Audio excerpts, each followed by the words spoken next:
राहुल गांधी ने एक बड़ा फैसला लिया और अब यहाँ पर उन पर बीजेपी का हमला हो गया है। जी आपको बता दें कि झूठे वादों पर देश से माफी मांगे खरगे और राहुल गांधी। बीजेपी का कांग्रेस पर एक और बड़ा वार। चलिए अब जानेंगे खबर को विस्तार से। तब तक आप हमारे चैनल टीसी न्यूज चैनल को लाइक एंड सब्सक्राइब करना ना भूलें। बीजेपी के नेता रविशंकर प्रसाद ने कहा कि उन्हें यानी कि खरगे से माफी मांगनी चाहिए, राहुल गांधी को भी माफी मांगनी चाहिए। क्या तेलंगाना, क्या कर्नाटका, क्या हिमाचल प्रदेश, वहां की जनता की आंखों में आपने धूल झोंकने का काम किया है।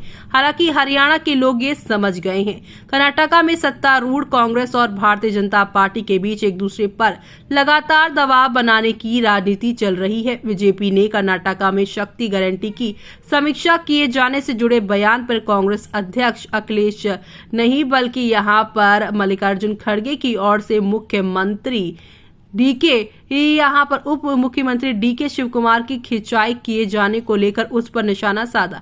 बीजेपी ने कहा कांग्रेस के शीर्ष नेताओं को जनता को मूर्ख बनाकर वोट लेने के लिए माफी भी मांगनी चाहिए, साथ ही राहुल गांधी को भी इस मामले पर माफी मांगनी चाहिए।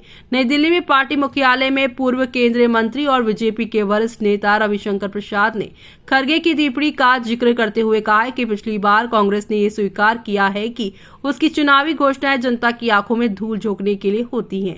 कांग्रेस के कद्दावर नेता शिव कुमार ने पिछले दिनों कहा था कि राज्य सरकार अपनी शक्ति योजना पर फिर से विचार करेगी, क्योंकि कुछ महिलाओं की ओर से सरकारी बसों में यात्रा के लिए पेमेंट करने की इच्छा जताई गई है। खरगे ने शिव कुमार के इस बयान पर निराशा जाहिर करते हुए कहा था कि अपने राज्य के लोगों को कुछ गारंटी दी है, उन्हें देखने के बाद मैंने भी महाराष्ट्र में कहा था कि कर्नाटका में 5 गारंटी है। अब आपने यानी कि शिव कुमार कह दिया है कि आप एक गारंटी छोड़ देंगे। कांग्रेस सरकार शक्ति योजना के तहत महिलाओं को कर्नाटका में फ्री में बस यात्रा की सुविधा प्रदान की जाती है। तो वहीं कांग्रेस अध्यक्ष खरगे ने कहा ये भी है कि शिव कुमार ने जो भी कुछ कहा है उसमें मुख्य विपक्षी पार्टी बीजेपी को मौका यानी कि कांग्रेस को घेरने का है मिल गया है। इस पर यहाँ पर टिप्पणी करते हुए बीजेपी के दिग्गज नेताओं में से एक रविशंकर प्रसाद ने कहा है कि कांग्रेस ने अपने अध्यक्ष के जरिए पहली बार इस बात को स्वीकार किया है कि उनकी चुनावी गारंटी जनता की आंखों में